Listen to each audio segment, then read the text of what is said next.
हम लोग इस पूरे सीकर के अंदर एक नया विजन सेट करना चाहते हैं कि रिपीटर की परंपरा ही ना हो। वेरी फर्स्ट एजेंडा ऑफ हमारा ये है कि हम एक प्री फाउंडेशन एक यूनिट नया स्टार्ट करने वाले हैं। उसके लिए जोरदार ताली बजा सकते हैं आप लोग। एक नया प्री फाउंडेशन यूनिट हम स्टार्ट करने जाते हैं।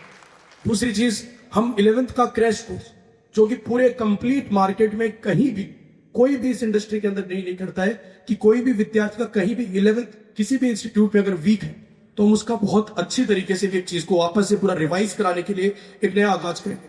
तीसरी चीज, एक पाथ की हमारी टेस्ट सीरीज जो कि बच्चों की हमेशा अक्सर जनवरी के बाद में शुरू होती है। हमारे कई फिजिक्स के तो कोर्स कंप्लीट भी हो चुके हैं रिपीटर के, तो उनका एक टेस्ट सीरीज स्टार्ट करेंगे, उसका भी एक आगाज आपके साथ में।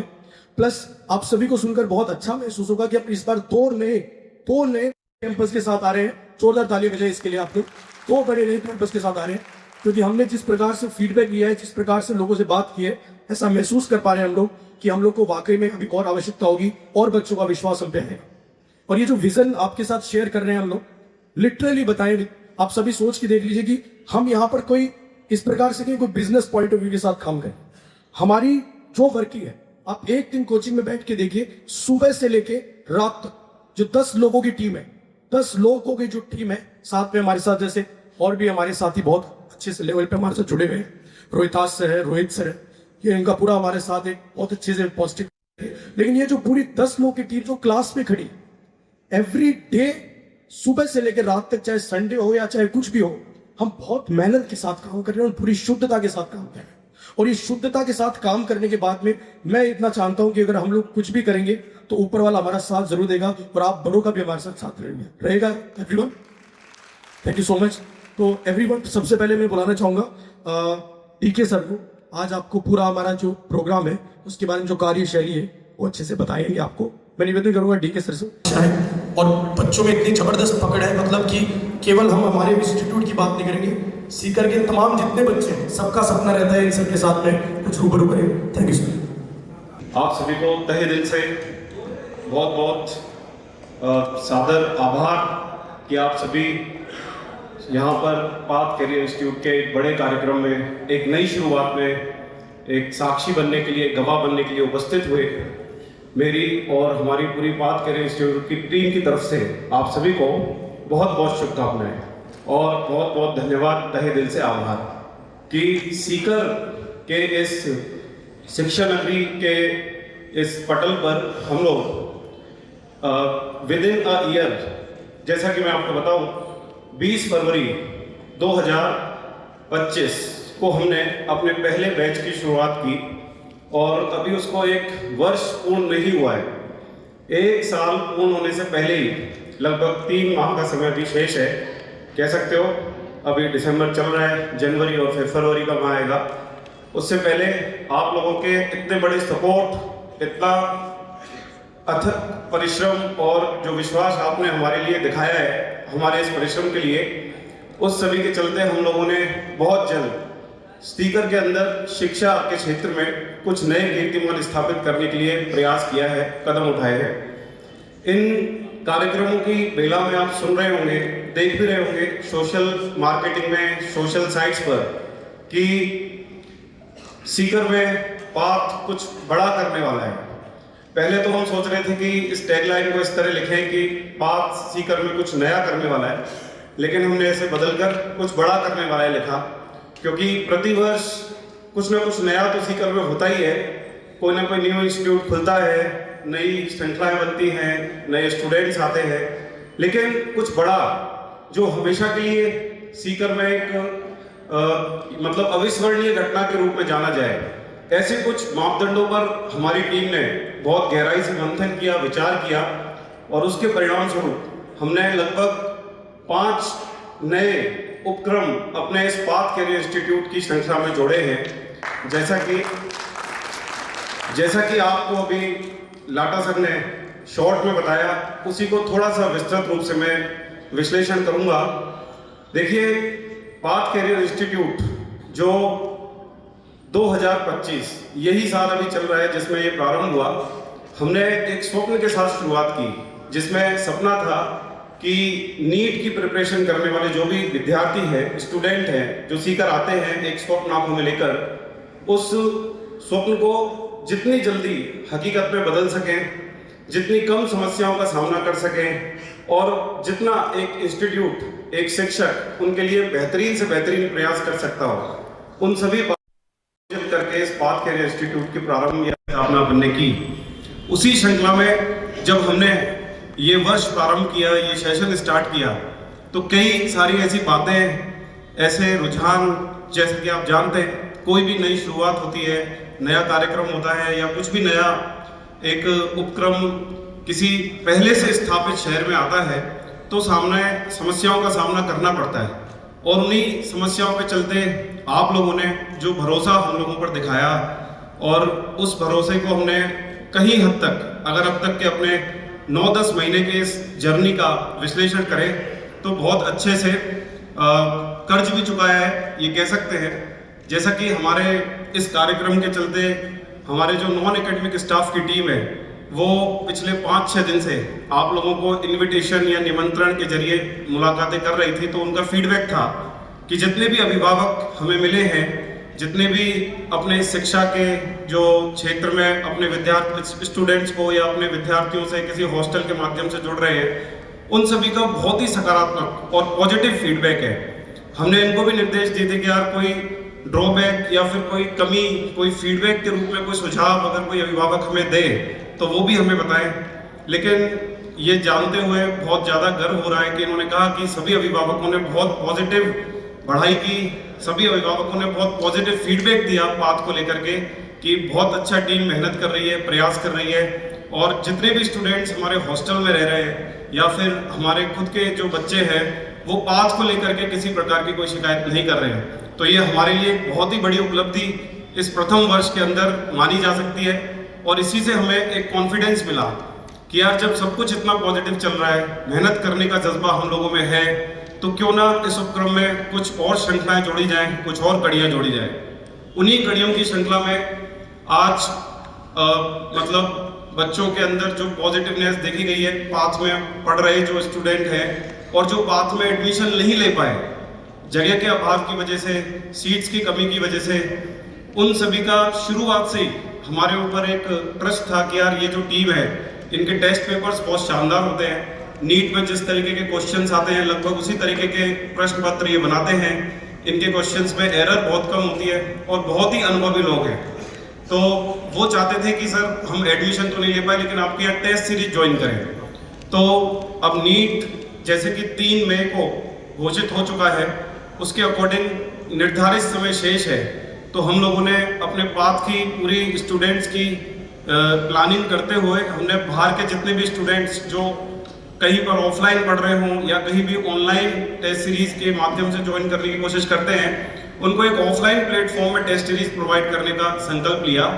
तो हमने बहुत ही निर्धारित श्रृंखला के अंदर एक DTS, जिसको अपन पाथ मेजर टेस्ट सीरीज या पाथ मेगा टेस्ट सीरीज कह सकते हो, जिसके अंदर कुल 86 टेस्ट 1 जनवरी से स्टार्ट होंगे, 86 टेस्ट।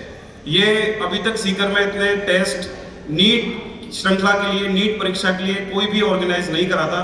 ज़्यादा से ज़्यादा 40 या 50 टेस्ट होते हैं और वो भी फरवरी या मार्च के महीने में प्रारंभ होते हैं। तो हमने इसको बहुत जल्दी, स्टूडेंट्स का समय वेस्ट ना हो उसको ध्यान में रखते हुए 1 जनवरी से लेकर 30 अप्रैल तक की प्लानिंग की है। इस पाथ मेगा टेस्ट सीरीज के अंदर टोटल 86 टेस्ट होंगे 3 श्रृंखलाओं में, 3 खंडों में बटे हुए। पहली श्रृंखला का नाम होगा PATP, path acceleration test programme, जिसके अंदर बच्चा डेली टॉपिक वाइज टेस्ट देगा। जैसे फिजिक्स का टेस्ट एक दिन, केमिस्ट्री का टेस्ट एक दिन, बायो के किसी टॉपिक का टेस्ट एक दिन, और फिर PCB, तीनों सब्जेक्ट्स का मिलाकर कंबाइंड टेस्ट चौथे दिन। ऐसे करके वो 40 दिन के अंदर 1 जनवरी से लेकर के 10 फरवरी तक अपने सिलेबस को एक बार रिवाइज करेगा, जिसके अंतर्गत उसके 40 दिन में कुल 39 टेस्ट, 39 टेस्ट वो बच्चा देगा। 39 टेस्ट के माध्यम से एक कंप्लीट रिवीजन उसका 10 फरवरी तक पूर्ण हो जाएगा। उसके बाद चूंकि 10 फरवरी पाथ का फाउंडेशन डे भी है, जब अपने पाथ की स्टार्टिंग की थी, तो यहीं से हम एक मेगा सेमिनार करेंगे सारे स्टूडेंट्स का। ये हमारी ऑफिशियली सिलेबस कंप्लीशन डेट भी है। जो विद्यार्थी अभी पाथ में पढ़ रहे हैं, उनका सिलेबस भी 10 फरवरी को पूर्ण करने की हम लोगों ने प्लानिंग कर रखी है। लेकिन अभी की वर्तमान स्थिति को देखें तो वो सिलेबस 10 फरवरी से भी पहले पूर्ण हो जाएगा, जिसमें से 2 फेज हमारे जो सबसे पहले प्रारंभ हुए थे उनका सिलेबस तो 31 दिसंबर को ही पूर्ण हो रहा है। 31 दिसंबर मतलब नव वर्ष स्टार्ट होने से पहले 2 फेज, लगभग 2000 बच्चे, एक फेज में लगभग 1000 बच्चे होते हैं, 4 बैचेज होते हैं उनके, तो 2000 बच्चों का सिलेबस हम नव वर्ष 2026 जिसमें वो नीट देगा उससे पहले पूर्ण कर देंगे। चूंकि इस श्रृंखला में हमने थोड़ा सा ढील भी दी, हमारे विश्लेषकों ने ये भी बताया कि यार सिलेबस अगर इतनी जल्दी कंप्लीट कर देंगे तो ये बच्चा फ्री हो जाएगा, 24 घंटे दिन में घर पे रहेगा, तो एक आध सब्जेक्ट की क्लास इनकी चलाते रहें ताकि इसका रूटीन बना रहे, ये टाइम पर जगे, एक क्लास के लिए कोचिंग आए और फिर पूरे 22-23 घंटे घर पर पढ़े और फिर अपने टेस्ट को दे। दूसरा जो उपक्रम हमारा चलेगा वो चलेगा PRNA, path revision NEET assessment. ये चलेगा 12 फरवरी से लेकर के 14 मार्च, यानी फिक्स 30 दिन का कार्यक्रम है और इसके अंदर टोटल 28 टेस्ट होंगे बच्चे के। 30 दिन में 28 टेस्ट, लगभग ये भी प्रतिदिन टेस्ट वाली एक श्रृंखला है जिसमें बच्चा कंबाइंड टेस्ट देगा। जैसा कि आपने देखा PET में PATP सीरीज में उसने फिजिक्स का एक दिन, केमिस्ट्री का एक दिन, बायो का एक दिन दिया, लेकिन PRNA में अब वो कंबाइंड टेस्ट देगा, एक दिन फिजिक्स प्लस बॉटनी और अगले दिन केमिस्ट्री प्लस जूलॉजी और तीसरे दिन PCB, physics chemistry biology complete syllabus. इस तरह वो 28 दिन में दूसरी बार 14 मार्च तक अपने सिलेबस को कंप्लीट करेगा टेस्ट के माध्यम से। और फिर आती है हमारी फाइनल सीरीज जिसका नाम होगा PDNA, path destination NEET assessment. ये कुल 46 दिन की अवधि है जो 16 मार्च से प्रारंभ होकर 30 अप्रैल तक चलेगी। इस PDNA सीरीज के अंदर कुल 19 टेस्ट ये बच्चा देगा, जिसमें से 14 टेस्ट फुल सिलेबस के टेस्ट होंगे। फुल सिलेबस के टेस्ट नीट के लिए बहुत ही कम इंस्टीट्यूट इस संख्या में करवाते हैं। जनरली फुल सिलेबस के टेस्ट कोई 5 या कोई कोचिंग 6 करवाती है, जबकि नीट में पूरे 3 घंटे के पेपर वाले की प्रिपरेशन बहुत ज़्यादा होनी ज़रूरी होती है।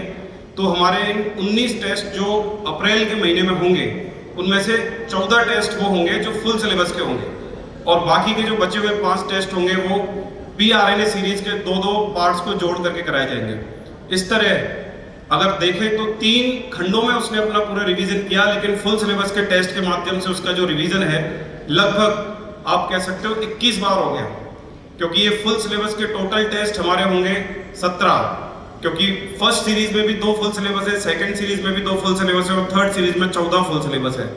तो इस तरह हमने एक मेगा टेस्ट सीरीज की प्लानिंग की है, जिसका उद्बोधन, उद्घोषणा या प्रारंभन आप सभी की उपस्थिति में हम लोग करना चाहते थे। ये हमारा मुख्य आधार आज के पहले दिन का एक बिंदु था। दूसरा बिंदु आज के इस कार्यक्रम का, इस टेस्ट सीरीज के लिए चूंकि हमारे पास बहुत सारे पुराने स्टूडेंट्स हैं जो इसका पार्टिसिपेट या पार्ट बनना चाहते हैं, इसमें पार्टिसिपेट करना चाहते हैं, वो सभी स्टूडेंट्स जिनको हम काफ़ी टाइम से रोक रहे हैं कि बेटा अभी बात की सीट्स फुल हो गई हैं, अभी हम टेस्ट सीरीज स्टार्ट करेंगे, तो चूंकि हमारे पास जगह की भी कमी थी और संसाधनों की भी कमी थी, तो हमने काफ़ी प्लानिंग की, जद्दोजहद की, टीम ने रात दिन परिश्रम किया और इन बच्चों के सपने को साकार करने के लिए कि ये टेस्ट सीरीज का पार्ट बन पाए, पाथ के इस बहुत अच्छे थिंक पूल का एक हिस्सा बन पाए, परीक्षाएं दे पाए, पाथ के उत्कृष्ट कार्यक्रम, उत्कृष्ट शिक्षा पद्धति के भाग बन पाए। इसके लिए हम लोगों ने फिर अपना दूसरा उपक्रम भी स्थापित किया, जिसके अंदर हम लोग 2 नए कैंपस आज आप सभी के उपस्थिति में अनाउंस कर चुके हैं, जिसमें जिस बिल्डिंग में आप बैठे हैं इसके बगल वाली ये बिल्डिंग, यही हमारा P4 कैंपस रहेगा। जो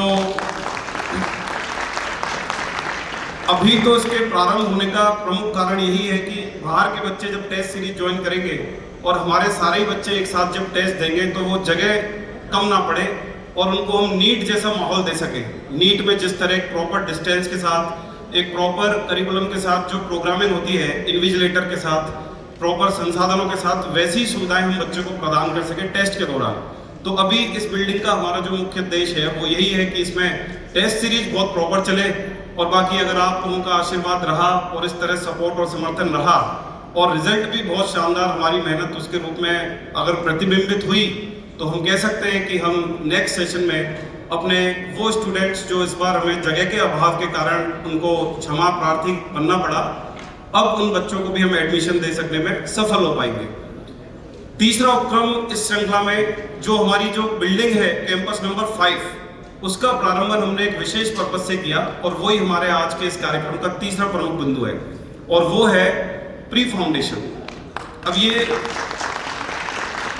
प्री फाउंडेशन क्या है मैं आपको थोड़ा सा अवगत करा दूं। 11 से लेकर 12 तक की जो स्टडी होती है इंस्टीट्यूट्स के अंदर उसे अपन फाउंडेशन रिपीटर के नाम से जानते हैं और 8th 9th 10th जो 11 से पहले की क्लासेस हैं अगर उनमें बच्चा कोचिंग के अंदर स्टडी करता है तो उसको अपन कहते हैं प्री फाउंडेशन। तो अभी तो पाथ का फाउंडेशन और रिपीटर्स का कार्यक्रम चल ही रहा था फर्स्ट ईयर के अंदर ही, जिसके अंदर काफी अच्छा स्टूडेंट्स परफॉर्म कर रहे हैं, लेकिन अब से हम प्री फाउंडेशन श्रृंखला भी स्टार्ट कर रहे हैं जिसका नाम है PPF। जैसे पब्लिक प्रोविडेंट फंड होता है, आप जानते होंगे बैंकिंग सेक्टर के जो लोग हैं या नहीं भी हैं, ये PPF क्या होता है, पब्लिक प्रोविडेंट फंड। ये एक सेविंग स्कीम है जिसमें कोई भी छात्र, कोई भी मतलब व्यक्ति या कोई भी नागरिक अपने फ्यूचर प्लानिंग्स के लिए सेविंग करता है और ये चरगातांकी रूप से परिणाम दिखाते हैं। ऐसा बताते हैं विश्लेषक कि अगर इसमें आप पर ईयर पर मंथ थोड़ा इन्वेस्टमेंट करते हो तो एक निश्चित समय अवधि के बाद ये बहुत बड़ी राशि के रूप में लौटता है और ये उस वक्त जब हम बूढ़े हो जाते हैं, बुढ़ापे की श्रृंखला आती है, तो ये पैसा एक सहारा बन के हमारी मदद करता है, रिवॉर्ड के रूप में मिलता है। इसी PPF की तर्ज पर हमने पाथ प्री फाउंडेशन की स्थापना की है। PPF पाथ प्री फाउंडेशन, ये आप कह सकते हो कहीं ना कहीं ये बिल्कुल उस PPF अकाउंट की तरह ही है जिसके अंदर हम इनिशियली शुरुआती पलों में छोटे छोटे इन्वेस्टमेंट्स करेंगे और यही इन्वेस्टमेंट एक दिन आप जब बच्चा रिपीटर बनने की श्रृंखला में जाता है तो वो रिपीटर बनने से रुक सकता है, वो 12th के साथ ही अपने मेडिकल कॉलेज या अपने IITs की सीट को प्राप्त कर सकता है। क्योंकि आज हम जब फाउंडेशन के स्टूडेंट्स को देख रहे हैं या किसी रिपीटर के बैचेस के स्टूडेंट को पढ़ाते हैं तो उसमें कुछ अनुभव हमें महसूस होते हैं उन बच्चों के साथ वार्तालाप करते हुए, उनसे मिलते हुए, उनको पढ़ाते हुए, और वो बेसिक कमी वही होती है कहीं ना कहीं जिसकी वजह से बच्चे को 1 साल का या 2 साल का कई बार ड्रॉप करना पड़ जाता है। ऐसा नहीं है कि सारे बच्चे लापरवाह होते हैं या सारे बच्चे टाइम पर अपना कार्य नहीं करते। एक्चुअल में उनकी कुछ बेसिक फंडामेंटल प्रॉब्लम्स भी इसका प्रमुख कारण है। जब वो किसी प्री फाउंडेशन से पास हुए बच्चे के फाउंडेशन में आने और खुद सीधा स्कूलिंग से 10th पास करके फाउंडेशन में आने के साथ कम्पीट करता है, कंपटीशन करता है, तो उसको समस्याएं आती है। एक प्री फाउंडेशन के बच्चे का जो करिकुलम हम निर्धारित करते हैं, जैसा कि आपको मैं स्लाइड्स के माध्यम से बताऊंगा थोड़े समय बाद, ये ICSE बोर्ड के करिकुलम को फॉलो करते हैं प्री फाउंडेशन में। हम भी उसी पद्धति को फॉलो करने वाले हैं। इस ICSE बोर्ड का जो सिस्टम है वो हमारे CBSE और RBSE बोर्ड से 2 वर्ष आगे चलता है। ICSE बोर्ड का 9th स्टैंडर्ड आप समझ लीजिए CBSE बोर्ड के 11th के इक्वल होता है और 10th स्टैंडर्ड 12th के इक्वलेंट होता है। तो अगर किसी बच्चे ने फाउंडेशन किया है और उसने 10th फाउंडेशन से करके 11th में किसी इंस्टीट्यूट के अंदर नीट या IIT के लिए एडमिशन लिया है तो वो निश्चित रूप से 12th तक का सिलेबस कंप्लीट कर चुका होता है प्री फाउंडेशन में। इसलिए वो कहीं ना कहीं इस भावनात्मक रूप से पिछड़ता है कि यार मेरे को इतना क्यों नहीं आ रहा, इस बच्चे को इतना क्यों आ रहा है, इसके भी इतने ही समय में इतने नंबर क्यों आ रहे हैं, ये अपने सिलेबस को जल्दी कंप्लीट क्यों कर लेता है। ये एक प्रमुख कारण है कि वो बच्चा थोड़ा सा स्ट्रेसफुल स्थिति में आता है या कई बार डाउनफॉल उसकी जिंदगी में आ जाते हैं, निराशा छाती है और फिर उसे लगता है कि यार मुझे तो एक अतिरिक्त वर्ष और लग सकता है इसके बराबर आने के लिए, और वो फिर रिपीटर बनता है या फिर ड्रॉप लेता है। तो जैसे एक श्रृंखला होती है, जैसे मैं इस प्री फाउंडेशन के कार्यक्रम को आपको एक बहुत ही सरल और सटीक तरीके से समझाऊं तो 4 बातें हैं, 4 प्रश्न, 4 क्वेश्चंस। इन 4 क्वेश्चंस के माध्यम से हम इसको आसानी से समझ सकते हैं। पहला क्वेश्चन व्हाट, यानी कि क्या, एक कॉम्पिटिटिव एग्जाम, एक कॉम्पिटिटिव परीक्षा क्या है। दूसरा क्वेश्चन जिस पर अपन चर्चा करेंगे दैट इज व्हाई, आखिर अपन इस कॉम्पिटिटिव प्रिपरेशन, कॉम्पिटिटिव एग्जामिनेशन की प्रिपरेशन कर क्यों रहे हैं, व्हाई अर्थात क्यों। तीसरा विच, कौन कौन से कॉम्पिटिटिव एग्जामिनेशंस की हम प्रिपरेशन कर रहे हैं, विच का मतलब कौन से। और चौथा हाउ, अगर इसको कम समय में, निर्धारित समय में प्राप्त किया जाए, अर्जित किया जाए तो उसके लिए अपन क्या प्रयास कर सकते हैं। 4 क्वेश्चंस के माध्यम से अपन इस कार्यक्रम को समझेंगे कि प्री फाउंडेशन आज की तारीख में क्यों अति महत्वपूर्ण है। पहला व्हाट, व्हाट को समझते हैं अर्थात क्या, यानी कि फाउंडेशन या कॉम्पिटिटिव एग्जामिनेशन आखिर क्या है। अगर मैं इसको बहुत आसान भाषा में समझाऊं तो एक बच्चा अपने इंस्टीट्यूट के अंदर micro test, minor test, major test, semi major test और फुल सिलेबस टेस्ट, ये जो टेस्ट देता है, इस टेस्ट में आ रहे अंकों के आधार पर इस बच्चे की ग्रेडिंग की जाती है, रैंकिंग की जाती है, और उस रैंकिंग के अंदर अपने आप को श्रेष्ठ दिखाने की प्रवृत्ति ही है कंपटीशन, जिसको कहते हैं प्रतिस्पर्धा। तो इस कॉम्पिटिटिव एग्जामिनेशन या प्रतिस्पर्धा के अंदर ये स्टूडेंट अपने आप को आगे लाने के लिए, अपने आप को श्रेष्ठ साबित करने के लिए अपने ही जैसे अन्य अभ्यर्थियों के साथ क्या करता है, प्रतिस्पर्धा, कंपटीशन, होड़, और इस होड़ के अंदर वो अपने हर एक एंगल से अपने आप को श्रेष्ठ साबित करने की कोशिश करता है।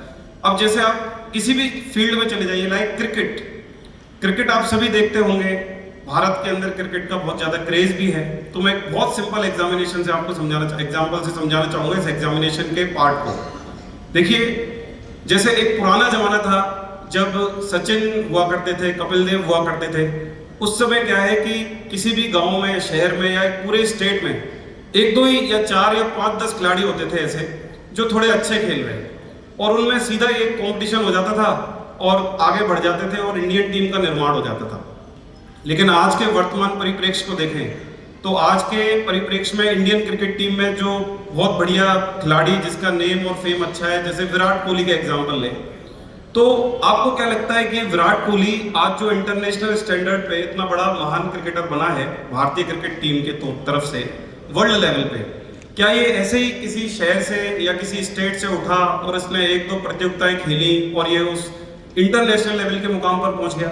नहीं, ये पहले खेलते हैं अंडर 14, फिर अंडर 15, फिर अंडर 19, फिर अंडर 19 के बाद ये आगे जाकर के वो भी इंटरनेशनल लेवल पे अंडर 19 कंपटीशन, फिर उसके बाद ये खेलते हैं जिसको अपन कहते हैं रणजी ट्रॉफी, घरेलू स्टेट टूर्नामेंट जिन्हें कहते हैं अपन, और फिर उसके बाद आज की तारीख में तो आईपीएल भी आ गया, उसे भी खेलते हैं, फिर उसके बाद ये वनडे खेलते हैं, टेस्ट खेलते हैं, तब जाकर के ये उस मुकाम पर पहुंचते हैं कि ये इंटरनेशनल उस लेवल के खिलाड़ी बन पाए।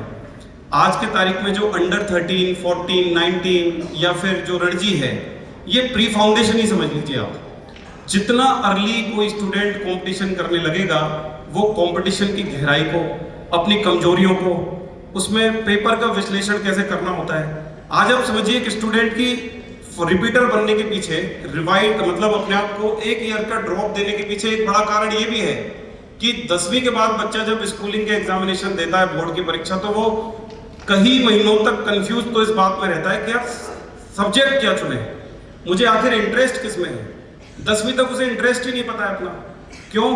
क्योंकि 10th क्लास तक उसने सिर्फ कॉम्पिटिटिव एग्जाम दिया ही नहीं, वो बोर्ड की परीक्षा देता है। और मेरा मानना है कि बोर्ड की परीक्षा कंपटीशन नहीं है। कंपटीशन और बोर्ड की परीक्षा में अंतर ही क्या है? बोर्ड की परीक्षा में एक निर्धारित मापदंड होता है कि 33%, इससे ज्यादा आगे पास, उससे कम आगे फेल, 60% फर्स्ट डिवीजन या फिर उससे कम आगे तो सेकंड डिवीजन, इस तरीके से। इसमें हार या जीत नहीं है, इसमें या तो आप पास हो या फेल हो। लेकिन कॉम्पिटिटिव एग्जामिनेशन के अंदर क्या होता है? कॉम्पिटिटिव एग्जामिनेशन के अंदर आप ही के जैसे सेम परीक्षा को देने वाले स्टूडेंट्स या तो मेडिकल कॉलेज या आईआईटी की सीट लेंगे या नहीं लेंगे। कोई फिक्स मापदंड नहीं है कि इतने से नीचे वाले सारे सेलेक्ट हो गए, इतने से ऊपर वाले सारे सेलेक्ट हो गए। जैसे मैं आपको छोटा सा एग्जांपल दूं, लगभग 12-13 लाख स्टूडेंट होते हैं ऐसे ओवरऑल इंडिया में, आंकड़ा 14 लाख तक भी पहुंच सकता है, जो आईआईटी की प्रिपरेशन करने के लिए आवेदन भरते हैं। और इतने 13-14 लाख स्टूडेंट्स में से जेई मेन का जो एग्जामिनेशन होता है, उसके अंदर लगभग 2,30,000, 2,40,000 या 50,000 तक के स्टूडेंट्स क्वालिफाई होते हैं। 13-14 लाख में से 2,20,000, 2,30,000, 2,40,000। और उसमें से भी जब वो एडवांस की एग्जामिनेशन देते हैं, जो 2-2.5 लाख बच्चे हैं, उनमें से 35-36,000 बच्चे क्वालिफाई करते हैं जेई एडवांस के लिए। और उसमें से भी आईआईटी जो है इंडिया की, उसकी सीट लगभग आधी 17, 16, 18 हजार के आसपास ही है। यानी मैंने इसका एक एवरेज कैलकुलेशन निकाला, तो जो 13-14 लाख बच्चे एग्जामिनेशन दे रहे हैं, वो एक आईआईटी की सीट के लिए 70 बच्चे कंपटीशन कर रहे हैं। एक सीट के लिए 70 स्टूडेंट्स कंपटीशन कर रहे हैं। ऐसे ही मेडिकल की बात करें, 56-57 हजार के आसपास, लगभग 56,000 के आसपास आप कह सकते हो सरकारी MBBS medical seats Indian government medical colleges में है और लगभग 21, 22, 23 लाख अभ्यर्थी इसके अंदर भाग लेते हैं, आवेदन देते हैं परीक्षा के लिए। और इसका अगर अपन रेशो निकाले, औसत निकाले तो ये आ रहा है एक सीट पे लगभग 40 से 45 बच्चे, एक मेडिकल की सरकारी सीट पर 40 से 45 बच्चे हैं जो आवेदन कर रहे हैं। तो यार इतने भीषण कंपटीशन के अंदर वो बच्चे जो पहले से खुद को प्रिपेयर कर रहे हैं टेस्ट के लिए, टेस्ट की प्लानिंग के लिए, टेस्ट की प्रिपरेशन के लिए, परमानेंट एनालिसिस के लिए, डाउट सॉल्विंग के लिए एक अप्रोच डेवलप कर रहे हैं, वो निश्चित रूप से बाकी के बच्चों से आगे निकलते हैं। और जो थोड़े से प्रिपरेशन को शुरू करने में पिछड़ गए वो पीछे रह जाते हैं। जैसा कि मैं आपसे कहूं, 2 स्टूडेंट हैं, इस उदाहरण को 2 कार से समझाऊं। 2 कार है, 2 कार, दोनों कार के स्पीडोमीटर पर मैक्सिमम स्पीड है 230 किलोमीटर प्रति घंटे। तो दोनों ही कार सेम कंपनी की है, दोनों इलेक्ट्रिक से चलती है, मतलब रिमोट से। ऐसा भी नहीं है कि कोई ड्राइवर चला रहा है, एक ड्राइवर साहसी है और दूसरा कायर है तो वो स्पीड नहीं बढ़ा पा रहा। दोनों इलेक्ट्रिक कंट्रोल कार है और दोनों का स्पीडोमीटर 230 किलोमीटर प्रति घंटे की रफ्तार तक की हाईएस्ट स्पीड पकड़ सकता है। अब अगर इनको 5 किलोमीटर के ट्रैक पर दौड़ाया जाए तो एक कार जो 4 सेकंड पहले रेस शुरू करती है और दूसरी कार स्टार्ट होती है 4 सेकंड बाद। तो आप बताइए, दोनों कार की speed same, company same, engine same, driver भी नहीं चला रहा है, दोनों कार क्या सेम समय पे समाप्त करेंगे? नहीं। कार जिसने पहले प्रारंभ किया वो पहले फिनिश करेगी और जिसने बाद में प्रारंभ किया वो बाद में फिनिश करेगी। ये बेसिक सा मूल मंत्र है इस कॉम्पिटिटिव एग्जामिनेशन का। तो जैसे जैसे जागरूकता बढ़ी, लोग पहले तो 12th के बाद स्टूडेंट्स को प्रिपरेशन के लिए भेजते थे, अब 12th से पहले 11th से भेजने लग गए। अब 11th में भी कंपटीशन फील होने लगा स्टूडेंट्स को जो 10th पास करके आने लगे। तो अब ये प्री फाउंडेशन का कल्चर चल गया। और देखिए, हम तो पढ़ाते भी हैं, किताबों में भी लिखा है, ये प्रकृति परिवर्तन का ही दूसरा नाम है। परिवर्तन के अनुसार जो खुद को ढाल ले, जो खुद को अनुकूलित कर ले, जो खुद को एडेप्ट कर ले, वही सर्वाइवल ऑफ द फिटेस्ट, मतलब सर्वोत्तम के उत्तरजीविता कहलाता है। तो आज के इस कॉम्पिटिटिव वर्ल्ड में खुद को उत्तरजीविता के लिए, सर्वाइवल के लिए बहुत जरूरी है कि आज के मापदंडों के साथ चलें।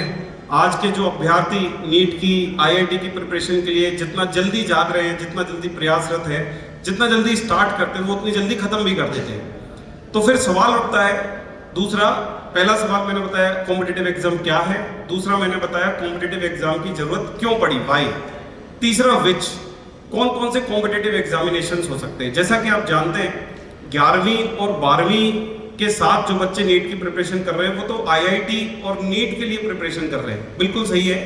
लेकिन प्री फाउंडेशन में कराने से क्या बेनिफिट होगा जब IIT और नीट की ही प्रिपरेशन करनी है?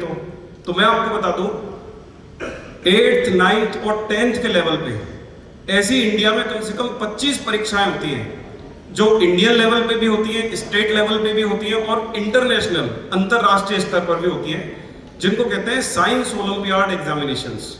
और इस साइंस ओलंपियाड एग्जामिनेशंस के लिए मेनली 8th, 9th और 10th का स्टूडेंट एलिजिबल होता है, 8वीं, 9वीं और 10वीं का विद्यार्थी। ये ओलंपियाड की परीक्षाएं अलग अलग संस्थाएं ऑर्गेनाइज करवाती हैं।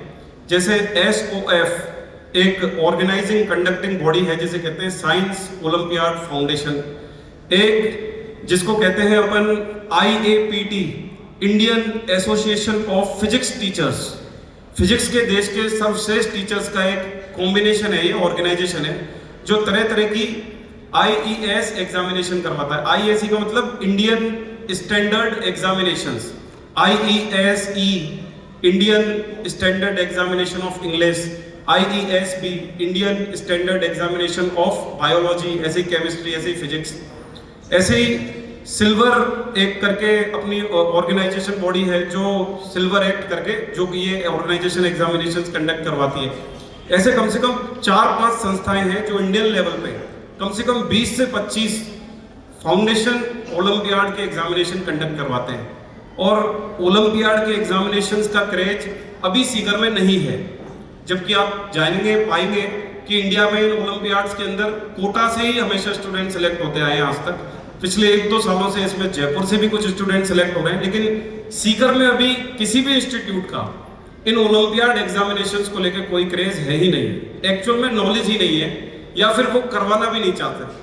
लेकिन पाथ इस प्री फाउंडेशन श्रृंखला में इसलिए शामिल हुआ है क्योंकि राष्ट्रीय पटल पर अगर सीकर को और यहाँ के स्टूडेंट को हमें दिखाना है या प्रस्तुत करना है तो उसके लिए हमें कहीं ना कहीं इन ओलंपियाड एग्जामिनेशंस का सहारा लेना पड़ेगा। और ये ओलंपियाड एग्जामिनेशंस कहीं ना कहीं नीट और आईआईटी के टक्कर की ही एग्जामिनेशन होती है। अब समझिए, जो स्टूडेंट 8, 9 और 10 से इन ओलंपियाड एग्जामिनेशंस की प्रिपरेशन कर रहे हैं, वो अचानक से 10th से जब 11th और 12th में आते हैं तो उनके लिए नीट का एग्जामिनेशन कुछ भी नहीं लगता। और यही कारण है अभिभावकों, यही कारण है कि हमेशा एक आध बार को छोड़ दो तो नीट की जो फर्स्ट रैंक आती है AIR 1 और AIR 1 से लेकर 10 जो रैंक आती है, सेम IIT की भी, वो हमेशा 12th के साथ वाले स्टूडेंट्स की आती है। तो ये 12th के साथ वाले वही स्टूडेंट्स होते हैं, इनका एग्जामिनेशन कुछ भी नहीं लगता।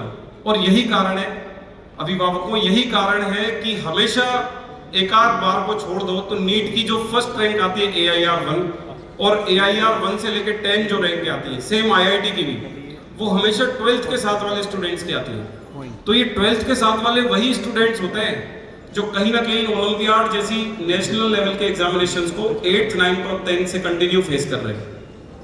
हमारे पाथ के अंतर्गत ये ओलंपियाड से रिलेटेड पूरा रिसर्च वर्क पिछले लगभग 1.5 महीने से चल रहा था और हमारी पूरी टीम इसमें जुटी हुई थी। इसके पूरे जड़ तक के विश्लेषण को हमने किया, परीक्षा की पद्धति को समझा और फिर हमें लगा कि यार हम जो 11th और 12th में पढ़ा रहे हैं लगभग उसी का थोड़ा शॉर्ट फॉर्म हमको 8th, 9th और 10th में धीरे करके इनको पढ़ाना है, ताकि एक बच्चा 12th तक पहुंचते पहुंचते खुद को रिपीटर फील करे और 12th में एक ही अटेम्प्ट के अंदर अपने मेडिकल और इंजीनियरिंग के एग्जामिनेशन को निकाल दें।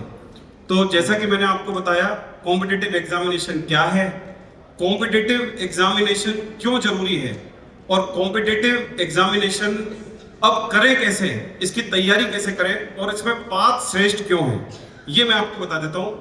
पाथ ने अपने इस प्री फाउंडेशन कार्यक्रम के लिए अपनी पूरी प्लानिंग तैयार कर दी है, जिसका शुभारंभ आज आप सभी की उपस्थिति, गरिमा में उपस्थिति के अंतर्गत किया जा रहा है।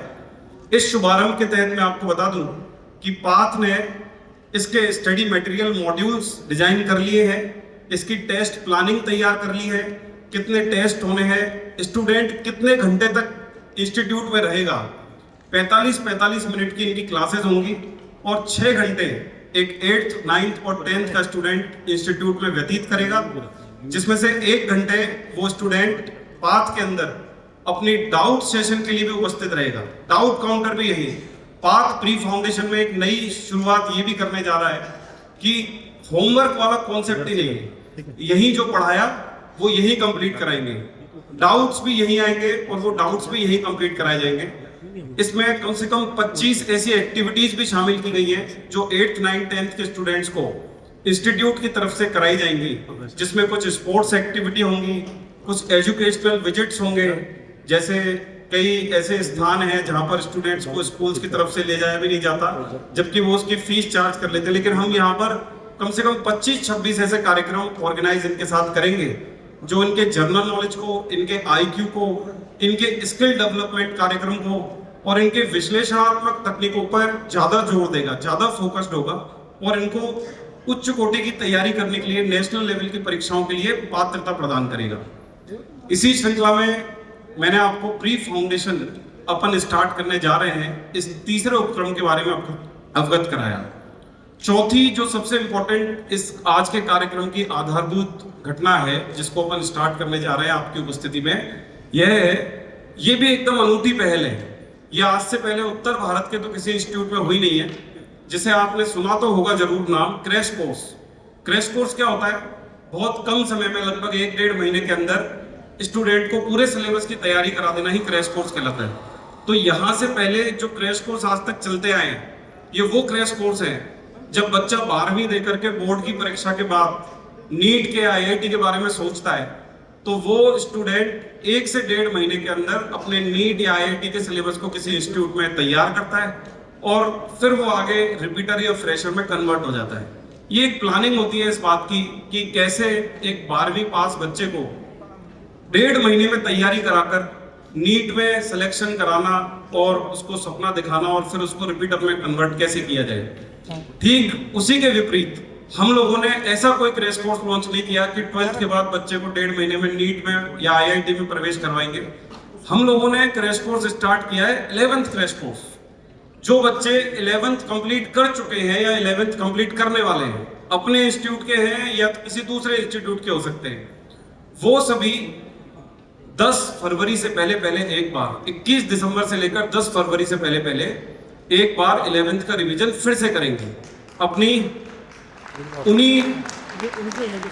उन्हीं शिक्षकों के द्वारा जो श्रेष्ठ हैं, जो अपने मेडिकल प्रवेश परीक्षा की तैयारी के लिए जाने जाते हैं, ये वही शिक्षक हैं जिन्होंने अब तक 10,000 से भी ज्यादा मेडिकोज को मिलकर के कंबाइंडली मेडिकल कॉलेजेस के अंदर पहुंचाया है। वो अपने अनुभव से, यूं कह लो, वो अपने बहुत अच्छे एक्सपर्टाइज से या अपने सब्जेक्ट के अंदर श्रेष्ठता रखने की वजह से इन छात्रों को 1.5 महीने में एक बार फिर से 11th का रिवीजन कराएंगे।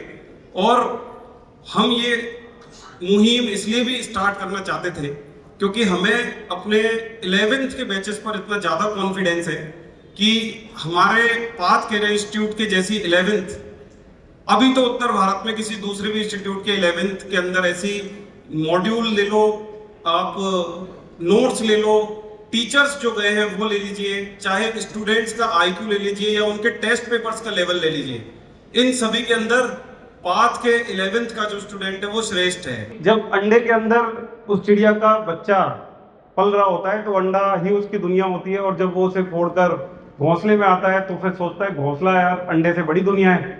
और जब वो पंख उसके स्टार्ट हो जाते हैं, उड़ना स्टार्ट हो जाता है, और वो जब आसमान की सैर करता है तो उसे रियल में पता चलता है कि दुनिया कितनी बड़ी है।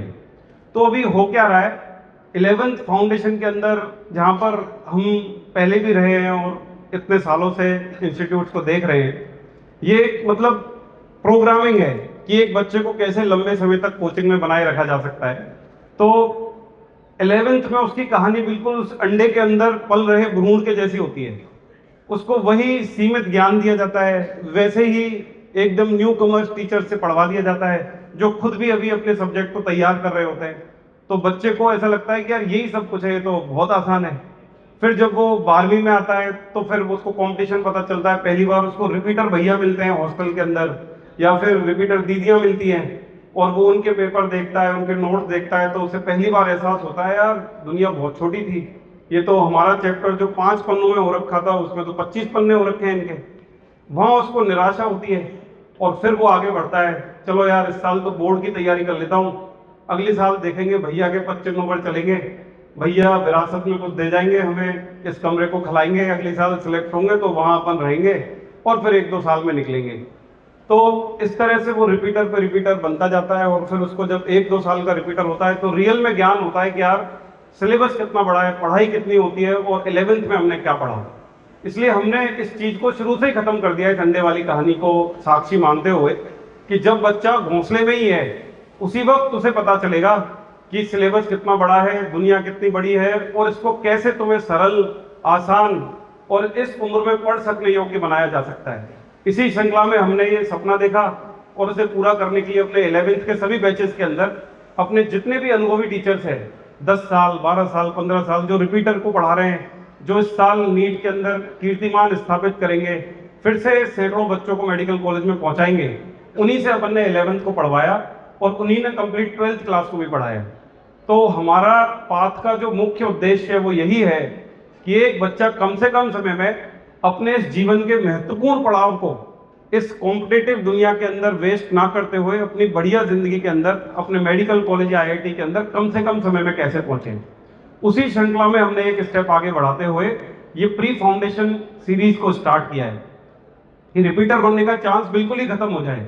वो 10th में ही एक बार नीट का सिलेबस कर ले, IIT का सिलेबस कर ले, 12th में उसे दूसरी बार ढंग से कर ले, और 12th के साथ उसके चांसेस मेडिकल कॉलेज में पहुंचने के बढ़ जाएं।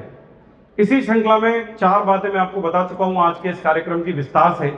5वीं जो घोषणा है हमारी वो सभी के लिए ही है, पूरे सीकर के लिए या सीकर से बाहर पूरे ऑल ओवर इंडिया की, जिसका फुल फॉर्म है path ultimate learning scholarship examination, जिसमें पाथ के अंदर दाखिला लेने वाले बच्चे को लगभग उसकी परफॉर्मेंस के आधार पर, पाथ के टेस्ट में, पल्स के टेस्ट में परफॉर्मेंस के आधार पर 90% तक की स्कॉलरशिप दे जाने का प्रावधान है। वो 90% तक स्कॉलरशिप ले सकता है। देखिए बाकी इंस्टीट्यूट की तरह ऐसा तो नहीं है कि भाई जापान की शहर, सिंगापुर की शहर या फिर मलेशिया की शहर या किसी दूसरे देश की शहर, क्योंकि हमें नहीं लगता हमारे हम 10 को फाउंडर्स में से भी हम पूरे भारत घूम पाए अभी, तो अपने स्टूडेंट्स को विदेश भेजेंगे इस स्कॉलरशिप के थ्रू। ये एक फालतू घोषणाएं लगती है, कुछ कहते हैं 9 करोड़ का कैश प्राइज मिलेगा या फर्स्ट सेकंड, ये सब इन सभी धारणाओं से हम बहुत ऊपर उठे हुए हैं। और टू द पॉइंट सीधी सी बात है, क्वालिटी कंटेंट बच्चे को मिलेगा। देखिए मैं आपको पाथ का एक कॉन्सेप्ट समझाता हूँ। पाथ में टीचर को स्टूडेंट ही डिसाइड करता है। पाथ की प्रोग्रामिंग को समझिए। पाथ में जब बच्चा एडमिशन लेगा आपका, तो वो हर एडमिशन के लगभग 7 दिन के अंतर्गत उसको एक पाथ की तरफ से आपके बच्चे को पाथ में छोड़ने के बाद एक सेकंड गार्जियन की सुविधा मिलती है, एक दूसरा अभिभावक। अब मैं आगे नेक्स्ट बताना चाहूंगा भवानी सर, प्लीज जोरदार ताली बजाइए। नमस्कार, आप सभी का मैं पाथ कैरियर इंस्टीट्यूट की ओर से स्वागत करता हूं। आपको हमारी आवाज़ से सबको लग ही रहा होगा, जिस तरह से हम हमारे DK सर की, लाटा सर की आवाज़ें बैठी हुई है, उससे आपको ये अंदाज़ा तो हो ही रहा होगा कि हम सुबह 6 बजे लगता है कोचिंग की क्लास लेने में और रात को 8:30 बजे तक हम कंटिन्यू क्लास लेते हैं। उसी का ये मैं तो ये मानता हूँ कि ये रिजल्ट जो है, ये जो गला बैठा है, कल को जब ये रिजल्ट आएगा तो हम सबसे आगे होंगे। आज ये गला बैठा है, कल हमारे सामने एक बड़ी भीड़ बैठी होगी जो इस एग्जाम में 2026 में सेलेक्ट होगी। देखिए हम लोग जो है बेसिकली टीचर है, और हमारा एक एवरेज एक्सपीरियंस देखा जाए तो हमारा एवरेज एक्सपीरियंस 15 साल प्लस आता है। हम 10 लोगों का एवरेज ही एक्सपीरियंस जो है वो 15 ईयर प्लस है। टीचर कभी व्यवसाय नहीं कर सकता है। हम ना बिजनेसमैन थे, ना हैं और ना बन पाएंगे। हम कोशिश करेंगे तो भी नहीं बन पाएंगे, क्योंकि एक एज होती है किसी भी चीज के लिए, वो एज जो है हम पार कर चुके हैं। आज हमारे खुद के बच्चे जो है वो प्री फाउंडेशन, फाउंडेशन और टारगेट बैचेज में आ चुके हैं। तो हमारे सामने जो बच्चा बैठा होता है, हम जब टारगेट रिपीटर बैच की क्लास लेते हैं, उस बच्चे में हमें ये फील आता है, जब वो कोई डाउट पूछता है तो हमें ऐसा लगता है, मुझे ऐसा लगता है कि मेरी बेटियां पूछ रही है या मेरा बेटा पूछ रहा है। एक सिंपल सा डाउट होता है उसके, तो हमें थोड़ी सी तकलीफ भी होती है कि यार आपको 4 साल हो गए या 3 साल हो गए या 2 साल हो गए, इंक्लूडिंग फाउंडेशन किया हुआ है आपको इतनी सी बात नहीं आ पा रही। ये बात हम उस बच्चे को नहीं बोलते हैं, पर हमें मन में टीस होती है। जैसे मान लीजिए, मैं अभी रिसेंट का एक एग्जाम्पल था, एक टॉपिक चल रहा था हमारा जेनेटिक्स से, उसमें हमने ऐसे कॉमन बात पूछी कि बेटा 16% का अंडरवुड कितना होता है। अब मान के चलिए 90% बच्चों ने जवाब ये दिया 4%।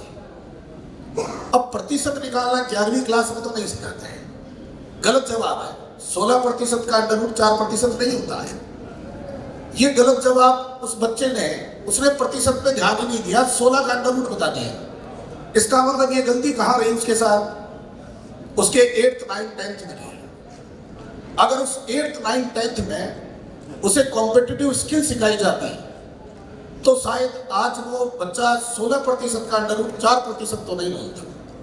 तो ऐसी कुछ बहुत बारीकियां हैं जो इस बच्चे को पीछे रखेल देती है। ये बच्चा तब मायूस होता है, इसको लगता है कि यार मुझे तो, फिर जब उनको बताया गया कि बेटा देखो 16% का अंडरवुड 4% बोल रही है तो बड़ा बिग मिस्टेक है। It is not a kind of silly mistake. इसे आप सिली मिस्टेक नहीं कह सकते, ये तो कंसेप्चुअल एरर है आपकी। तब उस बच्चे को फील होता है। एक्चुअली देखिए क्या है, स्कूल का एक पैटर्न है, जो स्कूल का पैटर्न है उसके हिसाब से स्कूल बहुत अच्छा कर रहा है। स्कूल का एक पैटर्न होता है कि एक चैप्टर होता है, उसके पीछे एक एक्सरसाइज होती है, उसके 10, 15, 20 सवाल होते हैं। उन बच्चे वो सवालों को याद कर लेते हैं, या सिंपल भाषा में कहूँ तो रट लेते हैं, और फिर उन्हीं में से एग्जाम में आता है। और वो बच्चा जो ज्यादा रटा मार सका, जो ज्यादा याद रख सकेगा, जिसके ज्यादा मेमोराइज है, उसने वहां लिख दिया और मार्क्स आ गए। जबकि ये कॉम्पिटिटिव स्किल है नहीं। एग्जाम में तो 4 ऑप्शन आते हैं, आपको लिखना तो कुछ है ही नहीं, आपको तो सिर्फ सोचना है। हम वही एनालिटिक स्किल, वही कॉम्पिटिटिव स्किल उस बच्चे में 8th क्लास से डेवलप करना चाह रहे हैं। इसी इंस्पिरेशन के लिए, इसी ओरिएंटेशन के लिए, इसी गोल अचीवमेंट के लिए हमने ये प्री फाउंडेशन शुरू किया है। और इन प्री फाउंडेशन में मेरा आपसे वादा है, और हम उन बच्चों को एक्चुअली हमारे एक्सपीरियंस से ये डेवलप करेंगे कि बेटा किसी भी एग्जाम के लिए आपको एक पर्टिकुलर डायरेक्शन में तो चलना ही पड़ेगा। अच्छा, जो बच्चा 8th, 9th, 10th pre foundation कर लेता है, मान के चलिए उसमें कॉम्पिटिटिव स्किल तो रहती है, वो बच्चा चाहे आगे जेई की तैयारी करे, चाहे वो नीट की तैयारी करे, या चाहे वो बच्चा एनडीएस की तैयारी करे, इन सभी एग्जाम में वो बच्चा बाकी सबसे तो आगे रहेगा। चाहे वो पर्सनालिटी डेवलपमेंट हो, चाहे वो स्किल डेवलपमेंट हो, चाहे वो एनालिटिक कैपेसिटी हो। तो इसी श्रृंखला में, इसी उद्देश्य को नजर रखते हुए कि हमारा बच्चा जो है वो 8th क्लास से तैयार हो और उसका गोल फिक्स हो कि मुझे कंपटीशन फाइट करना है और इसके लिए मुझे जो कमियां हैं उनको दूर करना है। एक बच्चे में क्या कमी हो सकती है, उसके कहां कमी हो सकती है, ये हमसे बेहतर कोई नहीं समझ सकता है। हम पिछले 15 साल से, 20 साल से, 22 साल से इन बच्चों के साथ तो है, और सुबह 6 बजे से लेकर रात को 8:30 बजे तक है। आपके बच्चे में कहाँ दिक्कत है, उसके इमोशनल वो वीक है, या एकेडमिक डायरेक्शन में वो वीक जा रहा है, या वो साइकोलॉजिकल वीक जा रहा है, ये हमसे बेहतर कोई नहीं समझ सकता है। एक बच्चा जो अपनी बात टीचर से शेयर कर सकता है, वो अपने मम्मी पापा से भी नहीं कर सकता, ये कटु सत्य है। और देखिए, हमारा मानना ये है कि एक बच्चा बच्चा नहीं होता है, वो अपने पूरे परिवार का स्वप्न होता है, वो अपने पूरे परिवार का सपना होता है। इसलिए हमारी नजर में एक एक बच्चा एक एक परिवार का सपना है। आज हमारे साथ 7,500 परिवार का सपना जुड़ा हुआ है। ये बहुत बड़ी जिम्मेदारी है हमारे ऊपर। इसलिए हम सुबह 6 बजे से रात को 8:30 बजे तक इसी बात के लिए लगे रहते हैं, क्योंकि जिम्मेदारी जो आपने हमें दी है, वो जिम्मेदारी हम पर बहुत बड़ी है। 7,500 परिवारों का सपना हम साथ लेके चल रहे हैं। और मानिएगा मेरी बात, ये जो गला आज हम सभी टीचर्स का बैठा हुआ है, ये जब रिजल्ट आएगा उस दिन आपको पता लगेगा और हम सबको पता लगेगा कि ये जो मेहनत है, ये रिजल्ट तो बदलेगी।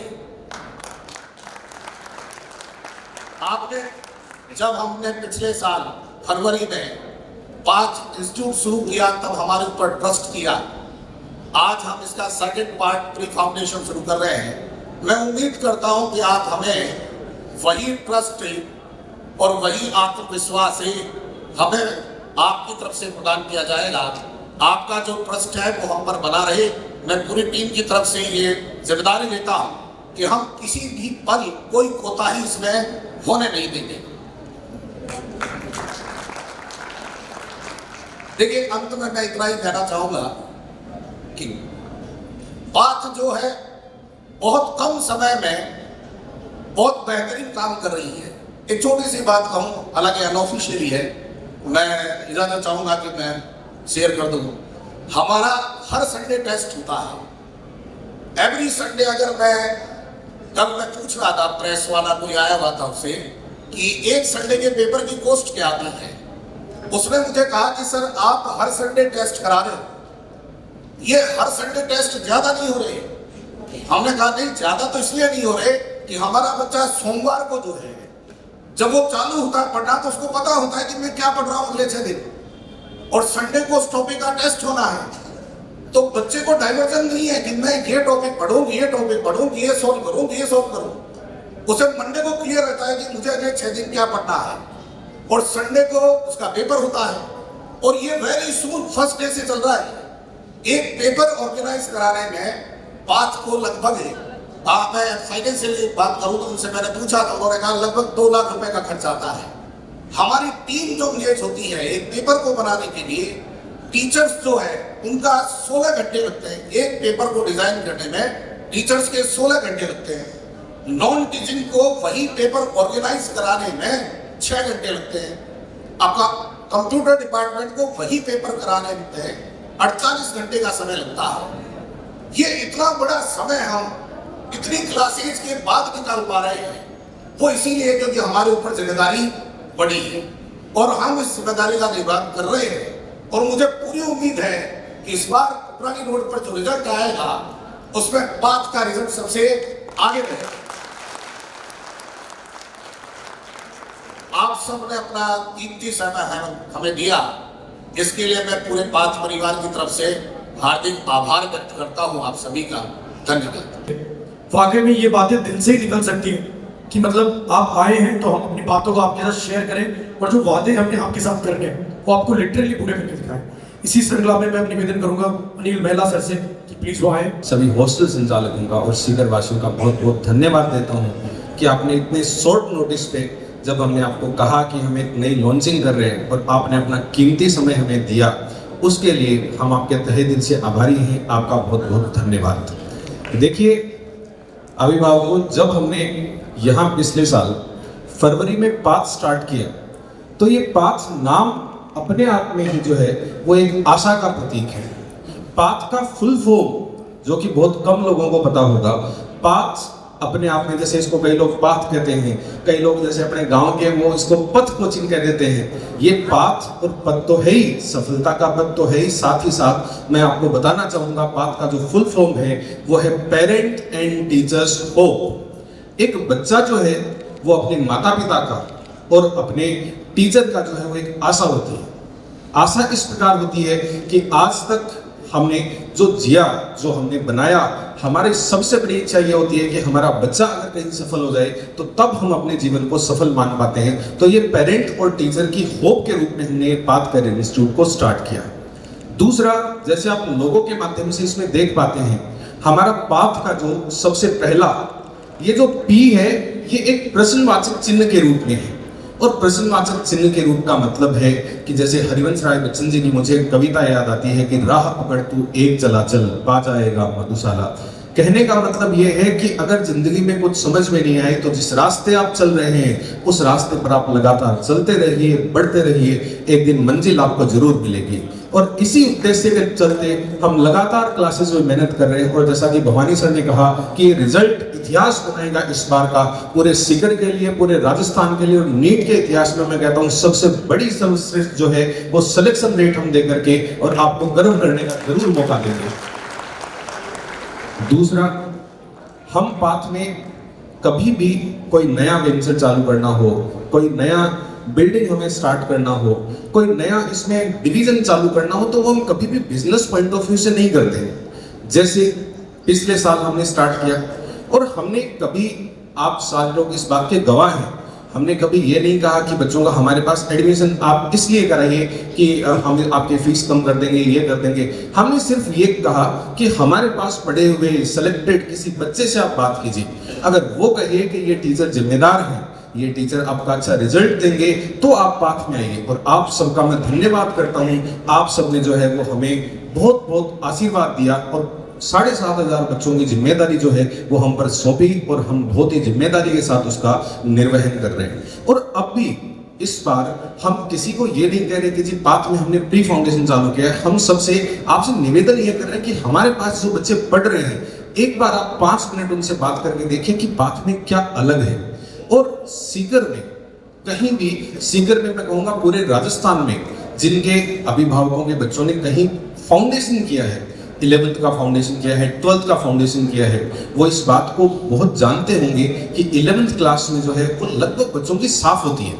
साफ इसलिए होती है क्योंकि रिपीटर का रिजल्ट दिखाना होता है, जबकि जो बेस बनता है वो 11वीं क्लास से बनता है। इसलिए हमने वो जो बच्चों की 11वीं कमजोर रह जाती है, हमारे इंस्टीट्यूट में जैसा कि डीके सर ने बताया, सारे सीनियर लोगों ने 11वीं में कुछ ना कुछ चैप्टर जरूर पढ़ाए। और दूसरे इंस्टीट्यूट में जहां भी 11वीं जिस बच्चे की कमजोर रहती है उसके ब्रिज के लिए क्रैश कोर्स 11वीं का इंडिया में पहली बार हमने इसलिए लॉन्च किया कि उसका बेस बने और वो बच्चा रिपीटर नहीं बने, 12वीं के साथ वो बच्चा सेलेक्ट हो पाए। दूसरा, जैसे कि आप देखते हैं कई हॉस्टल संचालक साथी भी मेरे बैठे हैं, यहाँ बच्चे 1 साल, 2 साल, 3 साल नीट के लिए रिपीट करते हैं। इसलिए रिपीट करते हैं क्योंकि उन्होंने जल्दी स्टार्ट नहीं किया। अगर वो अपने जीवन में तैयारी को जल्दी स्टार्ट कर पाते तो वो जल्दी फिनिश भी कर पाते। जल्दी फिनिश का मतलब वो 12वीं के साथ सेलेक्ट हो पाते, और इसी कमी को दूर करने के लिए इस बार हमने प्री फाउंडेशन लॉन्च किया है। तो एक तो हमने प्री फाउंडेशन इसलिए लॉन्च किया कि वो बच्चे जल्दी तैयारी चालू करके और जल्दी सेलेक्ट हो पाए। 11th का क्रैश कोर्स हमने इसलिए लॉन्च किया कि जिन बच्चों की जिस भी इंस्टीट्यूट में 11th कमजोर रह गई है, तो हम उनको केवल मार्केटिंग के या बिजनेस के पॉइंट ऑफ व्यू से नहीं देखें। जब हम सब लोग सीकर में रह रहे हैं, सीकर में पढ़ा रहे हैं, तो हमारी एक जिम्मेदारी बनती है कि सीकर में आने वाले हर बच्चे को एक क्वालिटी एजुकेशन मिले, एक अच्छी सफलता मिले। और दूसरा, ये पल्स का जो एग्जाम है, ये सोसाइटी को एक गिविंग बैक है। गिविंग बैक का मतलब है कि जो अच्छा बच्चा है, जैसे कई लोग हमें कहते हैं सर आप जो है वो मार्केटिंग कर लो, इधर उधर लोग भेज दो। हमने कहा कि जिस बच्चे को, जिस नीडी बच्चे को स्कॉलरशिप की आवश्यकता होगी, हम उसको, अब हो सकता है उसने 12th में अच्छा नहीं किया हो सकता है उसने नीट में अच्छा नहीं किया हो, और टैलेंटेड बच्चा हो, तो पल्स के माध्यम से जो है वो बहुत अच्छी हमसे स्कॉलरशिप वो अवेल कर सकता है। जैसा कि डीगे सर ने बताया, कैंपस P4 और P5। P4 ये जो पड़ोस में बिल्डिंग है, ये हमारा P4 कैंपस है, और आप सबके आशीर्वाद से ये भी बहुत अच्छा रन करेगा। और रोड पर सामने जो P3 से थोड़ा सा ऑब्लिक दिशा में, मैं नाम लेके बताऊं तो पहले जहां DS कोचिंग चला करती थी, वो अपना कैंपस अब से P5 रहेगा, जिसमें प्री फाउंडेशन की क्लासेस रहेंगी। और admission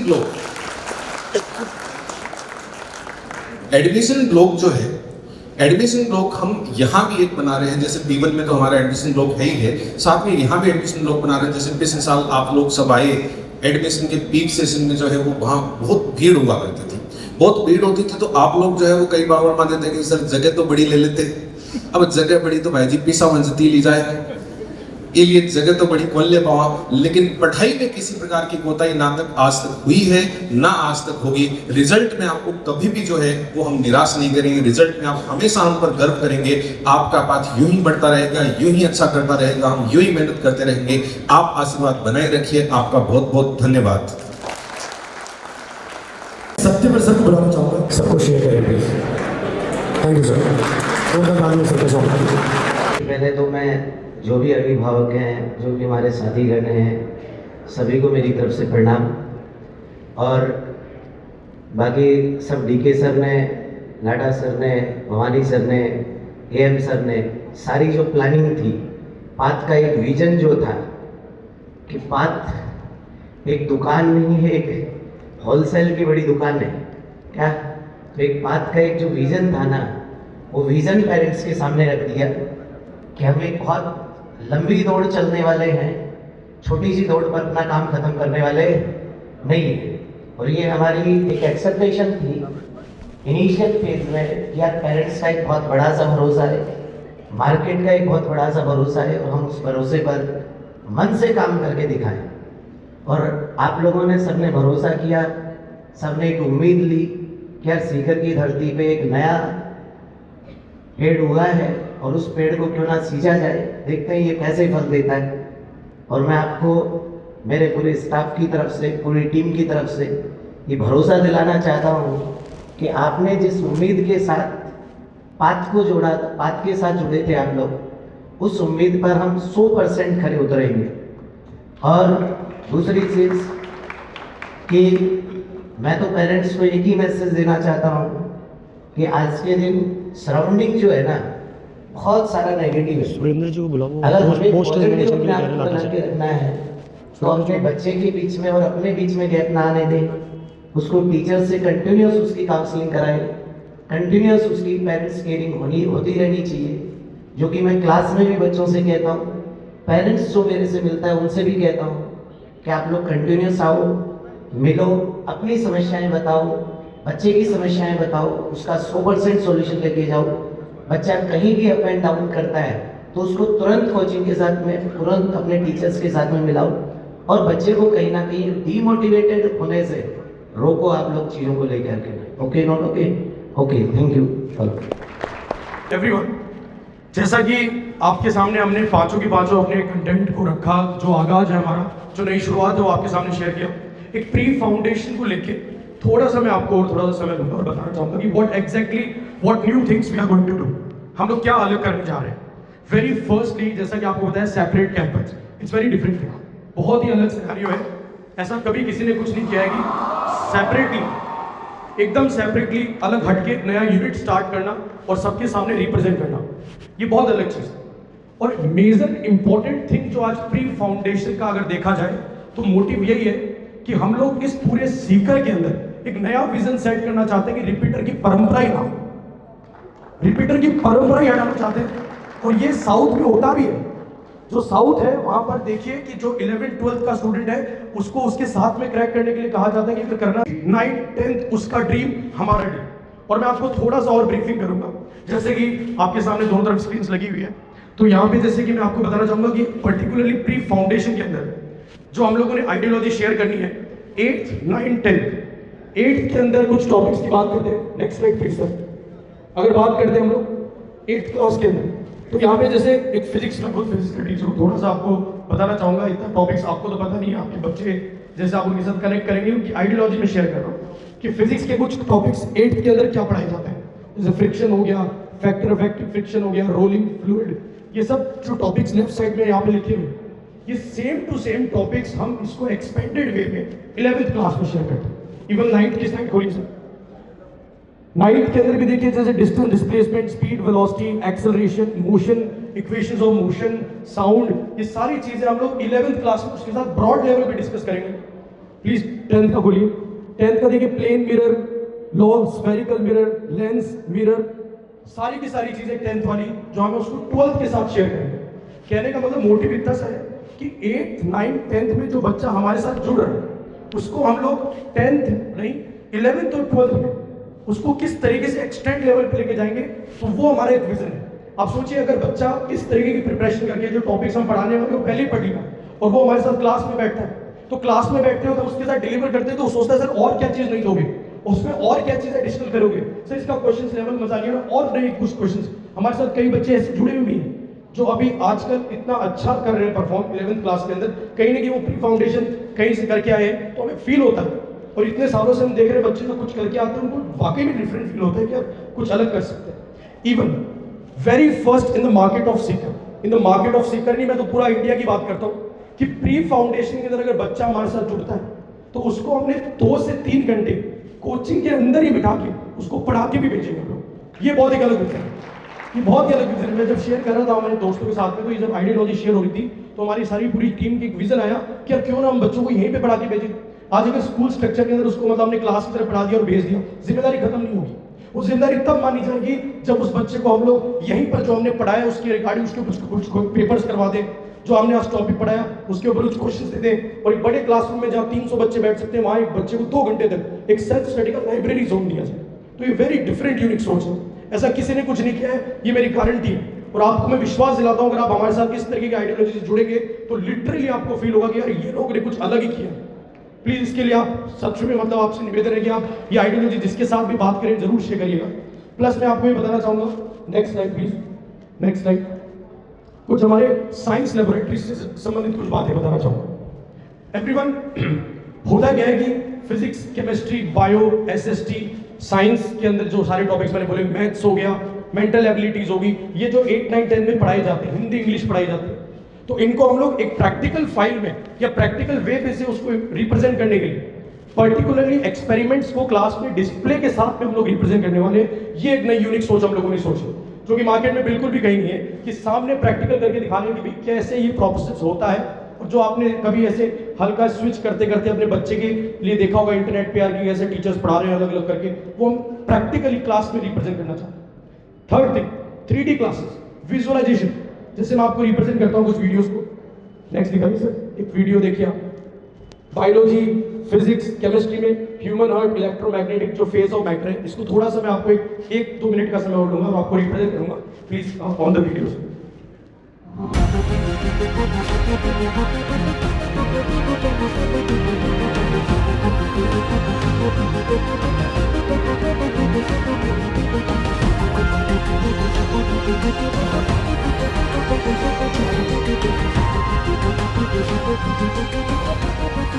Hello dear student, in this lecture we study about the heart, position of heart. Initially आपको पता होना चाहिए कि heart कहाँ पर प्रेजेंट है। As we know, heart is located between 2 lungs. और दोनों lungs की भी बात करता हूँ तो बच्चों ये left sided tilted होता है। As we see, जैसा कि हम देख पा रहे हैं ये लेफ्ट साइड के अंदर प्रेजेंट होते हैं, ठीक है।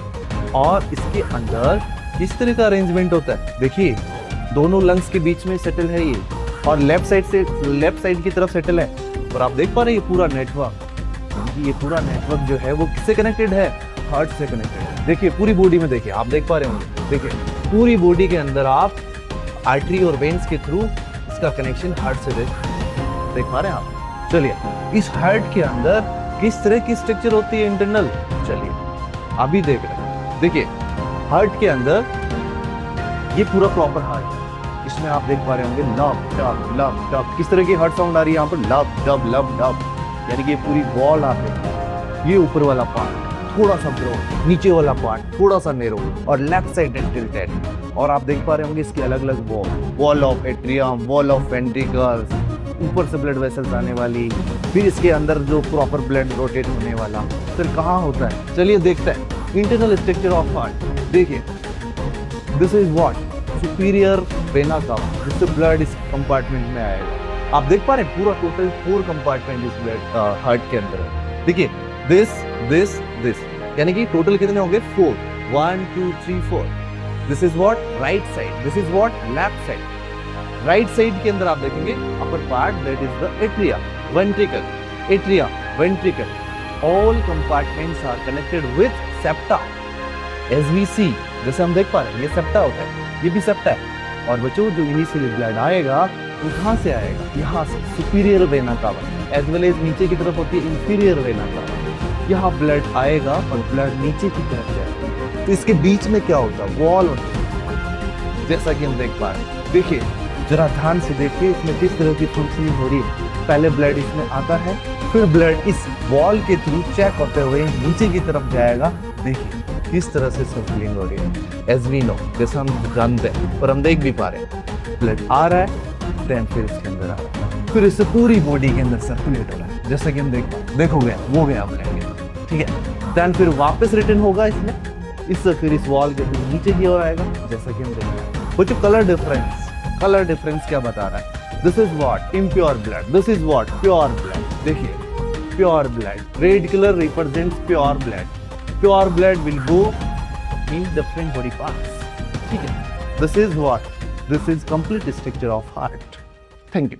ये एक बायोलॉजी का हमने आपके सामने रिप्रेजेंटेशन किया।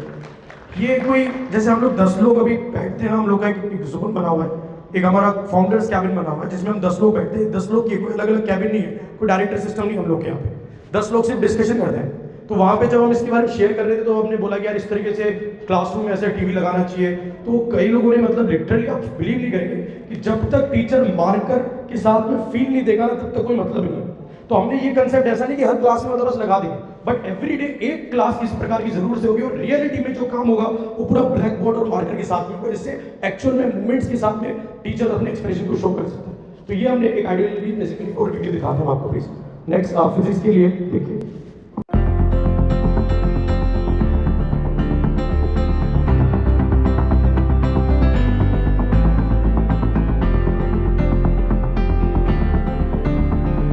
तो हमने ये कंसेप्ट ऐसा नहीं कि हर क्लास में मतलब बस लगा देंगे, बट एवरी डे एक क्लास इस प्रकार की जरूर से होगी और रियलिटी में जो काम होगा वो पूरा ब्लैक बोर्ड और मार्कर के साथ में होगा, जिससे एक्चुअल में मूवमेंट्स के साथ में टीचर अपने एक्सप्रेशन को शो कर सकता है। तो ये हमने एक आइडियोलॉजी बेसिकली और वीडियो दिखाते हैं आपको प्लीज। नेक्स्ट फिजिक्स के लिए देखिए।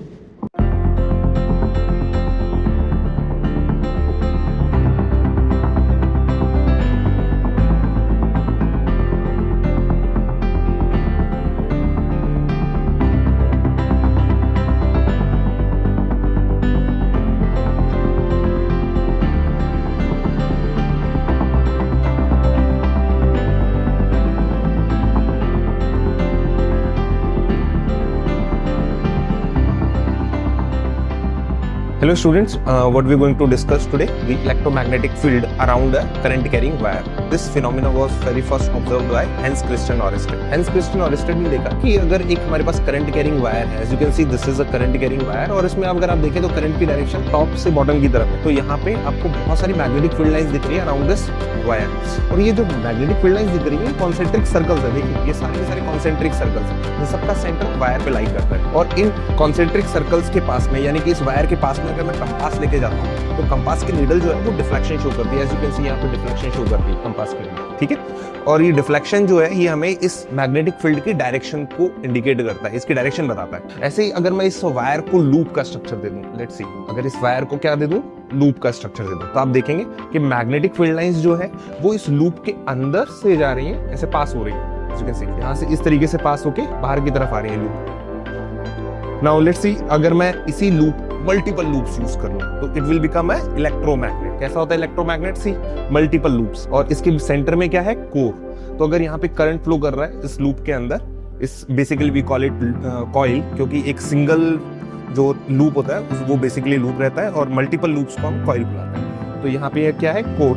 तो जैसे करंट फ्लो करेगा इस कॉइल के अंदर, यहाँ पे बहुत सारी मैग्नेटिक फील्ड लाइंस प्रोड्यूस होंगी और इन सब की डायरेक्शन आपको दिख रही है यहाँ से यहाँ। तो इट सिंपली मींस यहाँ पे नॉर्थ पोल हो गया और ये साउथ पोल हो गया, and this is behaving like a bar magnet. एक इलेक्ट्रोमैग्नेटिक इंडक्शन देखते हैं।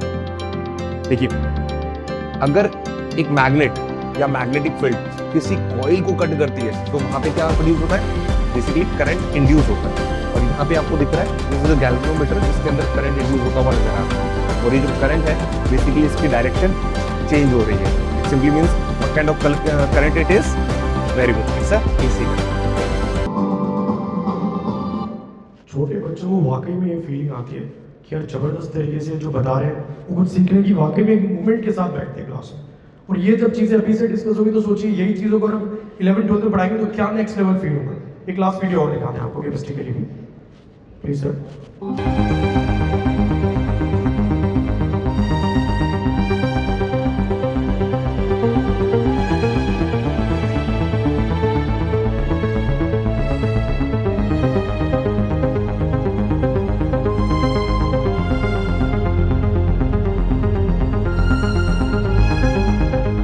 मैटर की 3 स्टेजेस है। सबसे पहला है उनमें सॉलिड। सॉलिड में जब हम बात करेंगे वहाँ पर सॉलिड के मॉलिक्यूल जो है, सॉलिड के मॉलिक्यूल्स बहुत ही ज़्यादा पास में होंगे और उनमें जो रोटेशन या फिर हम बोलते हैं मूवमेंट वो बहुत ही कम होगा। वहीं पर जो मैटर का दूसरा फेज है, दूसरा फेज जो आता है हमारे पास वो आता है लिक्विड। लिक्विड में जो मॉलिक्यूल्स होंगे वो सॉलिड के कंपैरिजन में बहुत दूर होते हैं और उनमें जो सॉलिड के मुकाबले मूवमेंट होता है वो बहुत अच्छा खासा होता है। लास्ट फेज आता है हमारे पास स्टेट्स ऑफ मैटर में, वो है गैसेस। गैसेस मॉलिक्यूल्स उन दोनों के मुकाबले एक तो बहुत ज्यादा वॉल्यूम ऑक्यूपाई करेंगे, वो पूरा का पूरा रूम स्पेस ऑक्यूपाई करते हैं, और दूसरा उनका जो काइनेटिक एनर्जी होता है वो सबसे ज्यादा होता है इन तीनों स्टेट्स में। हम इन तीनों स्टेट्स को एक दूसरे में इंटर कन्वर्ट भी कर सकते हैं। इनमें सबसे पहले अगर हमें सॉलिड को लिक्विड में कन्वर्ट करना है तो हम क्या करेंगे? टेम्परेचर को बढ़ा देंगे। इस प्रोसेस को बोलते हैं मेल्टिंग। और लिक्विड से गैसेस में जाना है तो हम हीट ट्रांसफर करके लिक्विड से गैसेस में जा सकते हैं, जिस प्रोसेस को हम बोलते हैं बॉइलिंग या इवेपोरेशन। इसी के उल्टा अगर हमें गैसेस को लिक्विड में लेके जाना है तो यहाँ से हम हीट रिलीज करवाएंगे और इस प्रोसेस का नाम है कंडेंसेशन। लिक्विड सॉलिड में अगर जाता है वही सेम प्रोसेस हीट रिलीज होगी और प्रोसेस का नाम आएगा freezing. Thank you so much. देखिए इस प्रकार की आइडियोलॉजी आपके साथ शेयर करने वाले, जोरदार ताली बता दी इसके लिए। और सेकंड थिंग, एक और बात, ये जो हमने आपके सामने रिप्रेजेंटेशन किया है ये सच में जो दिखाते हैं, जो कहते हैं, वो करके भी हम एक एक चीज़ जो आज तक हम लोगों ने रिप्रेजेंट की है, वो जो बोला है वो वहाँ पर एकदम धरातल के ऊपर है। आप कभी भी फील गुड होके आप कभी भी आइए हमसे डिस्कस कीजिए। सेकेंडली, हम लोग इस प्री फाउंडेशन के विजन के साथ में है कि पूरी बस फैसिलिटीज, प्रॉपर सेपरेट कैंपस, हर एक चीज़ डिटेल वे में काम करेंगे। अब मैं अभी आपके सामने एक पोस्टर विमोचन के लिए मेरी पूरी टीम, मेरे सभी भाइयों को बुलाना चाहूँगा स्टेज पे कि आप आइए और एक पोस्टर विमोचन किया आपके साथ में, सभी के सामने एक अच्छे से एक श्रृंखला चालू करना चाहते हैं। और जब तक ये इंडिया के नंबर 1 तक नहीं ले जाते हम लोग, इस प्रकार से आपका हमेशा हमें साथ चाहिएगा। इसके लिए हम आपसे निवेदन करते रहेंगे हमेशा। आवाज़ तो सब लोगों की बेट रखी है, क्योंकि क्लास फिर क्लास बीच में सोने का टाइम मिल जाए तो सो लो, नहीं तो वापस क्लास। और जो भरोसा आप लोगों ने दिखाया, देखो एक बच्चे के सिलेक्शन के लिए 3 चीजें होती है। एक तो स्टूडेंट की खुद की मेहनत होती है, एक टीचर का एफर्ट होता है, और एक जो सबसे बड़ा रोल होता है वो गार्जियन का होता है कि गार्जियन टीचर पे भरोसा करे, टीचर की प्लानिंग बच्चे से फॉलो करवाए। हमारे पास तो बच्चा 6 घंटे 7 घंटे 8 घंटे रहता है, बाकी तो पूरा जीवन पूरा दिन वो आपके साथ ही रहता है। तो ये तीनों जब एक साथ एक तरीके में काम करते हैं तो बच्चे का सिलेक्शन कोई नहीं रोक सकता। और गार्जियन ने हम पे जो भरोसा किया है उस सब के लिए आप यहाँ बैठे हो, पहली साल किसी कोचिंग में इतनी ज्यादा स्ट्रेंथ होना, ये आज तक के रिकॉर्ड है।